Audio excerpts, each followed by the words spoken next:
मी ना रोज हरवते. कधी नाश्त्याच्या ताटात तर कधी चहाच्या कपात. चावीच्या गुच्छासारखी मी कोणालाच सापडत नाही आहे. मुलांच्या तयारीत, स्वप्नांच्या गर्दीत बाईपणाचं ओझं वाहत माझ्यामध्येच हरवत असते ग मी. स्वतःपासून रोज खूप लांब जाते मी. मी ना रोज हरवते. मनाला भावलेली इशिता अरुण हिची ही कविता. पण आपण हरवलोय हे कधी कळतं स्त्रीला? बऱ्याच वेळेला खूप उशिरा, म्हणजे अगदी 40शी नंतर. आणि त्यावेळी जाणवतं की स्वतःसाठी काहीतरी करायचं राहूनच गेलं. आपण नेहमी काही ना काहीतरी खरेदी करत असतो, इन्व्हेस्टमेंट करत असतो. म्हणजे घरासाठी हे केलं, कोणासाठी काय केलं, पण आपण स्वतः कधीच हा विचार करत नाही की आपण स्वतःवरती काय इन्व्हेस्टमेंट केली.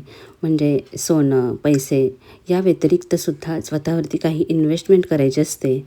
स्वतःमध्ये सेल्फ इम्प्रूव्हमेंट करायची असते की ज्यामुळं आपल्याला स्वतःचं एक नवीन व्हर्जन मिळतं. हा व्हिडिओ त्या प्रत्येक गृहिणीसाठी आहे की जिला फक्त चांगली गृहिणीच नाही तर आत्मविश्वासू, आनंदी आणि स्वतःची वेगळी ओळख असलेली स्त्री बनायची आहे. सगळ्यात जास्त डिप्रेशन, स्ट्रेस कम्युनिटी कोणती असेल तर ती गृहिणी मिडल एजची आहे. कारण की त्यांना मनातून वाटत असतं की त्यांना कोणी अंडरस्टँड करत नाही, त्यांना कोणी व्हॅल्यू देत नाही, स्वतःची काही आयडेंटिटी नाही. असतात ती फक्त रोजचीच घरातली कामं की ज्याला कोणी व्हॅल्यू देत नाही. आणि या कामासाठी त्यांना ग्रँटेड धरलं जातं. घरामध्येच राहून हळूहळू आपली मानसिकता अशी बनत जाते की आपण स्वतःलाच काही व्हॅल्यू देत नाही. आणि गृहिणी ह्या फायनान्शियली आणि इमोशनलीसुद्धा दुसऱ्यांच्यावरच अवलंबून असतात. म्हणजे जेव्हा कधी कोणाला गरज असते तेव्हा आपण तिथे हजर असतो, पण जेव्हा कधीतरी आपल्याला गरज भासते इतरांच्या मदतीची तेव्हा आपल्यासाठी कोणी वेळ काढतं का? बहुतेक वेळा तरी याचं उत्तर नाही असंच असतं. कारण तू तर घरीच असते, तुला काय गरज? आपण सगळ्यांसाठी करून आपल्यासाठी मात्र कोणी नाही, ही भावना मनाला त्रास देत राहते. आणि एवढ्या वर्षात आपण स्वतःसाठी काहीच का केलं नाही, हा विचार सतत मनात येत राहतो. आणि आता काही करायचं म्हटलं तर असं वाटतं की आता काही हे वय आहे का? या वयात आपण काय सुधारणा करणार? पण असं काही नसतं. तुम्हाला ज्या क्षणी हा विचार मनात येईल त्या क्षणापासून तुम्ही नवीन सुरुवात करू शकता. मी हे तुमच्याशी घरातील कामं करतानाच बोलत आहे, कारण की मी सुद्धा तुमच्यासारखीच एक गृहिणी. पण जेव्हा मी हे छोटे छोटेसे बदल स्वतःमध्ये केले तेव्हा आयुष्य बदलून गेलं. कारण स्वतःमध्ये केलेली गुंतवणूक ही आयुष्यातील सर्वात मौल्यवान गुंतवणूक असते. स्वतःचं आयुष्य अधिक सुंदर, समृद्ध बनवण्यासाठी पहिली स्टेप आहे ती म्हणजे स्वतःसाठी वेळ काढा. दिवसातून दररोज स्वतःसाठी फक्त 20 मिनटं काढायचे आहेत. या 20 मिनटामध्ये दुसरं काहीच काम करायचं नाही किंवा मोबाईलसुद्धा घ्यायचा नाही. सकाळी उठल्यानंतर आपण पहिल्यांदा काय करतो? मोबाईल हातात घेतो. पटकन कुणी काय स्टेटस टाकलाय, कुणी काय व्हॉट्सअपला मेसेज टाकलाय ते बघतो. यामध्ये काय असतं की कधी कुणी कुठेतरी फिरायला गेलेलं असतं. मग लगेच मनात विचार येतो, अरे वा, ही तर इकडे गेली, मी तर कुठेच जात नाही आहे, मी घरातच आहे. म्हणजे सुरुवात कुठून होते तर स्वतःला कमी लेखण्यापासून. किंवा असा काहीतरी विषय असतो की जो मनाला त्रासदायक होईल. मग त्यामुळं काय होतं की सकाळी उठल्यानंतर म्हणजे प्रसन्न व्हायला हवं तेच वेगवेगळ्या विचारांनीच भरून जातं. आणि त्यामुळं होतं काय की मनामध्ये काहीतरी विचार करत राहतो आणि रोजचीच कामं आवरत राहतो. त्यामुळं स्वतःबद्दल विचार करायला वेळच मिळत नाही. त्यामुळं रोज सकाळी उठल्यानंतर एक 2 मिनटं शांत बसायचं. अजिबात मोबाईल हातात घ्यायचं नाही. तुमच्याकडे जर गॅलरी असेल, गॅलरीमध्ये छान झाडं असतील तर तिथं 2 मिनटं उभं राहा. त्याच्यानंतर मग दिवसाची सुरुवात करा. आता मी खूप वेळा व्हिडिओमधून दाखवलं आहे की सकाळचा योगा, प्राणायाम किंवा थोडंसं चालून येणं. आता या सगळ्या गोष्टी करण्यासाठी जर वेळ हवा असेल तर सकाळी लवकर उठायला पाहिजे. कारण की सकाळी उशिरा उठलं तर दिवसभर इतकी कामांची गर्दी असते की स्वतःसाठी वेळ काढणं राहून जातं. आणि स्वतःसाठी दिलेली फक्त 20 मिनटं ही तुम्हाला नवीन ऊर्जा देऊन जातात. घरामध्ये आपण सगळ्यांच्या आवडीनिवडी जपत असतो. कुणाला काय आवडतं हे आपल्याला पक्कं माहिती असतं आणि ते करण्यामध्ये आपला बराचसा वेळ जात असतो. पण आपला स्वतःसाठी काही करायचं म्हटलं की मात्र आपल्याकडे कारण असतं की वेळ नाही म्हणून. म्हणूनच या सगळ्यातून स्वतःसाठी थोडा वेळ तरी काढायलाच पाहिजे. मी नेहमीच तुमच्याशी हेल्दी रेसिपी शेअर करत असते आणि तुम्ही म्हणाल आज हे काय दाखवते तळलेलं वगैरे. पण अधूनमधून बदल हे हवेच ना. आपल्याला ना मन मारायची खूप सवय लागलेली असते. फक्त आपल्याला आवडते एखादी गोष्ट, डिश म्हणून आपण ती कधी बनवतो का? तर नाही. कारण आपल्याला आपल्या आवडीचं असं काही करायची सवयच नसते. दुसरी स्टेप आहे रोज काहीतरी नवीन शिकायला पाहिजे. म्हणजे नवीन रेसिपी तर आपण नेहमी शिकतच असतो. ते बनवण्यात आपल्याला आनंदसुद्धा होतो. पण त्यासोबतच एखादं नवीन स्किलसुद्धा शिकायला पाहिजे. मोबाईलचा वापर फक्त टाईमपाससाठी नाही करायचा आहे. पण आपण घर बसल्या कितीतरी गोष्टी शिकू शकतो. आपल्याकडे एक म्हण आहे बघा, भाकरी का करपली आणि घोडा का अडला तर न फिरवल्यामुळं. म्हणूनच स्वतःला फक्त एकाच गोष्टीत, फक्त घरकामातच अडकून नाही ठेवायचं आहे. स्वतःला बिझी ठेवणं हे आनंदी राहण्याचं सिक्रेट आहे. तसं बघायला गेलं तर आपल्याकडे भरपूर वेळ असतो. पण आपल्यासाठी मात्र कोणाला वेळ नसतो. मग हा वेळ काहीतरी असं नवीन शिकण्यामध्ये घालवायचा की ज्यामुळे आपल्या मनाला आनंद होईल. छोट्या छोट्या गोष्टी असतात. म्हणजे बघा, आपण कधी कुणाला छानसं तयार झालेलं बघतो, मेकअप छान केलेला बघतो किंवा एखादीला डान्स करताना बघतो.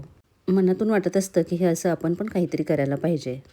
मग ह्या छोट्या छोट्या गोष्टीसुद्धा तुम्ही शिकू शकता. प्रत्येक वेळेला पैसे कमवण्यासाठीच काही शिकायला पाहिजे असं काही नाही. शिकण्यासारख्या असंख्य गोष्टी आहेत या जगामध्ये. कितीतरी ऑनलाईन कोर्स आहेत. फक्त नवीन गोष्ट शिकण्याची तयारी ठेवली पाहिजे. प्रत्येक नवीन गोष्ट तुमचा आत्मविश्वास वाढवते. तिसरी स्टेप आहे थोडंसं महत्त्वाकांक्षी होणं. कारण आपली स्वतःची पण काही स्वप्न असतात. तर स्वतःची स्वप्न कधी विसरू नका. कधी काळी तुमच्याही काही इच्छा होत्या, कदाचित अजूनसुद्धा आहेत, तर त्या लिहून ठेवा. आठवड्यातून एक छोटं पाऊल त्या दिशेनं टाका. चौथी स्टेप आहे स्वतःच्या आरोग्याला प्राधान्य दिलं पाहिजे. फक्त आजारी पडल्यावरच शरीराची आठवण येते ही खरी गोष्ट आहे. पण खरं तर असं व्हायला नको आहे. प्रत्येक गोष्ट वेळेवर करायला पाहिजे की जी आपण कधीच करत नाही. म्हणजे अगदी साधी गोष्ट असते. आपण घरातच असतो तरीसुद्धा वेळच्या वेळी आपण पाणी पित नाही, वेळच्या वेळी जेवत नाही.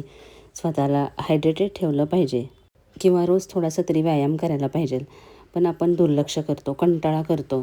कारणांची तर लिस्टच असते. वेळच नाही मिळत आणि मग जेव्हा आजारी पडतो तेव्हा खडबडून जागे होतो. मग समजतं की आपण थोडा तरी सकाळचा वेळ स्वतःच्या व्यायामासाठी द्यायला पाहिजे होता. आता व्यायाम करायचा म्हणजे काय, जिम वगैरे लावली पाहिजे असं काही नाही. रोज सकाळ संध्याकाळ असं छानसं निसर्गातून फिरून आलं ना तरी माइंड फ्रेश होतं, मूव्हमेंट होते. दररोज कामं झाल्यानंतर आपण थकून एकाच जागी कितीतरी वेळ बसून राहतो आणि या अशा बसून राहण्यामुळेच खूप सारे प्रॉब्लेम्स होतात. म्हणूनच शरीराला थोडी तरी मूव्हमेंट हवी असते आणि म्हणून सकाळी किंवा संध्याकाळी तुम्हाला जेव्हा कम्फर्टेबल असेल तर त्यावेळेत चालून यायचं. पाचवी स्टेप आहे कम्फर्ट झोन सोडायचा. आपण ना नेहमीच आपलं जे रुटीन असतं ना तर तसंच जगत असतो. त्याच्यापेक्षा वेगळं काही करायचं म्हटलं की आपलं मन तयार होत नाही.